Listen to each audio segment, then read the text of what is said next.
Coming up in Eyewitness News, more local in the morning at 5, eyesores to attention getters. City Council talks its plan to transform the Amaroq and Ingersoll buildings, what the new facilities will look like, and a computer program used locally by police designed to keep your kids safe, why some are arguing that it's doing just the opposite.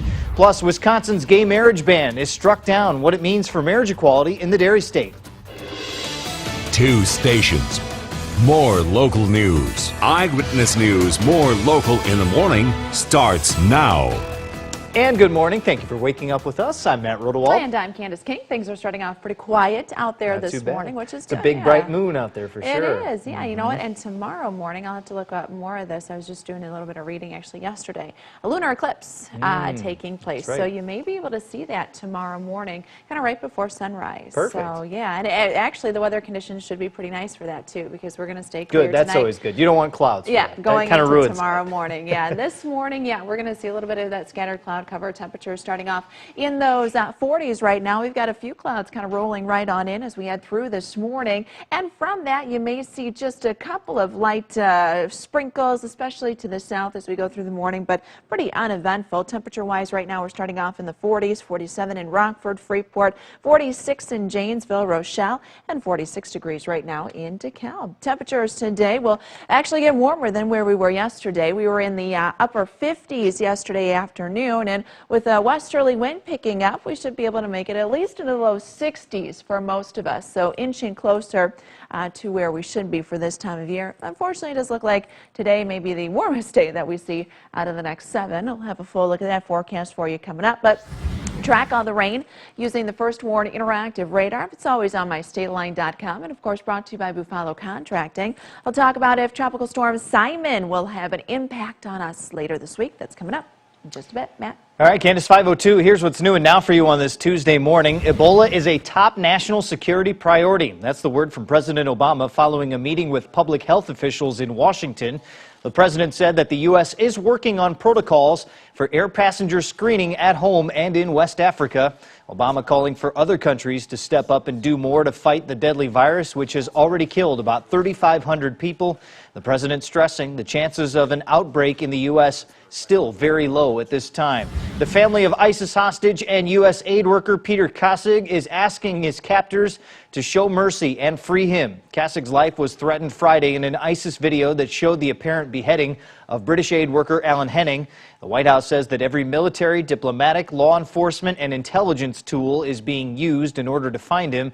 And Kassig first went to the Middle East as a U.S. soldier, and he returned there as a medical worker. And the Milwaukee County Clerk is open for business this week, the marriage business, that is. The clerk's office said it would issue marriage licenses to anyone and everyone. It's the result of the U.S. Supreme Court's decision to not hear a slew of same-sex marriage appeals on Monday. Wisconsin has a 5-day waiting period for applicants to receive a license.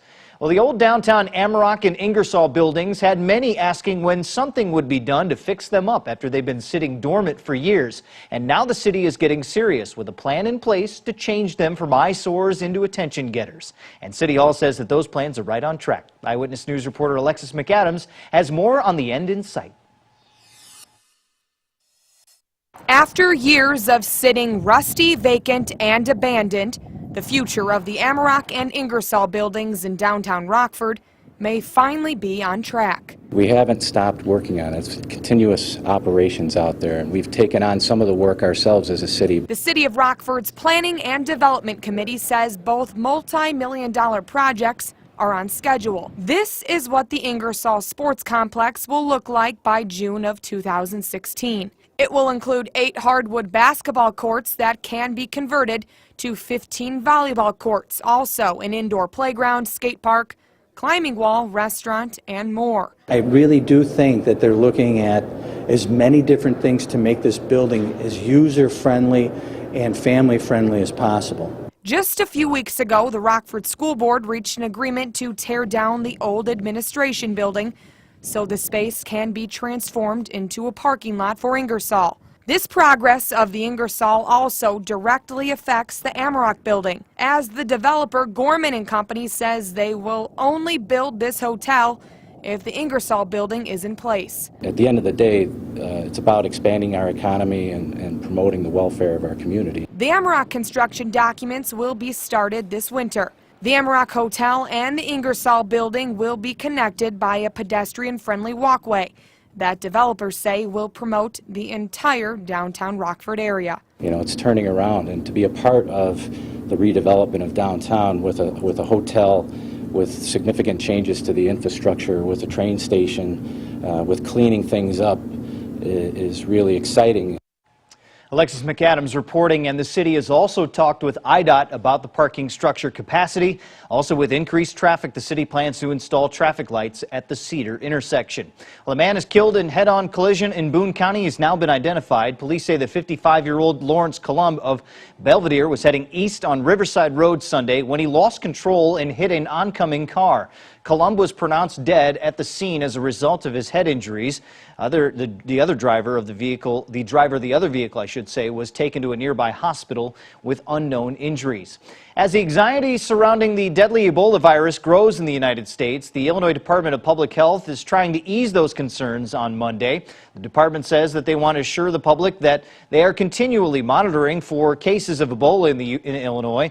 They also say, quote, that there have been no reports or questions in Illinois that have led to Ebola testing for suspected cases.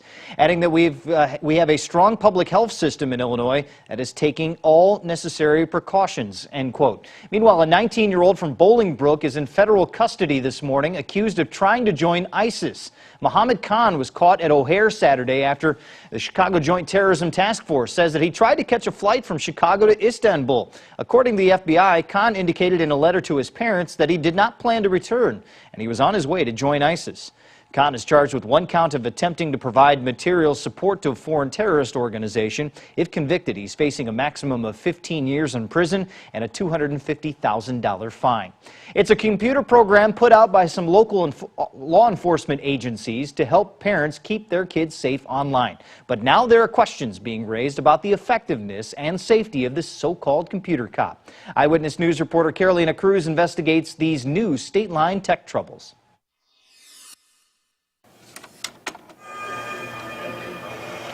Hello, I'm Sheriff Robert Spoden, your Rock County Sheriff. This is the first image people in Rock County sees once they put the Computer Cop DVD in their computer. Once installed, it's supposed to protect children from online predators and bullies. But is the program putting at risk your privacy? The Electronic Frontier Foundation says yes. Computer Cop has a function where it tells parents that they can set certain keywords, and whenever a child types one of those keywords, the parent will get an email saying whatever the kid was typing. Whenever that is triggered, it is going to send whatever your kid's typing out into the air. From California to North Carolina, residents are confronting their local police agencies. EFF says hackers can see exactly what you're typing, which could lead to identity theft and other computer crimes. However, as of now, nobody in Rock County has come forward saying they have been a victim of hackers due to Computer Cop. I do not know of any negative responses or any concerns or problems that we've had with the Computer Cop program as we have distributed amongst the community here in Rock County. Nevertheless, officials in Wisconsin are closely monitoring the program due to this issue being brought to light. We currently have our IT personnel just monitoring the issue, determining if there's any significance to the reports coming out. Just because a police department says that, oh, well, hundreds of other people used it and didn't ring any alarm bells, doesn't mean that it makes it safe. If you want to learn more about the program and what other websites across the country are saying about it, we have all the information posted for you on our website at mystateline.com. 5:09 now, coming up on Eyewitness News. U.S. airstrikes against ISIS costing a pretty penny. The information inadvertently released by the Pentagon, and a detailed letter found by police from an accused Pennsylvania cop killer, Eric Frine. Plus the forecast. Yeah, you know what? Things are pretty quiet out there, but you know the old game, Simon Says. We'll have to see what tropical storm Simon will say in terms of the weather we have later this week. Got a full look at the forecast for you coming up right after the break. Stay here.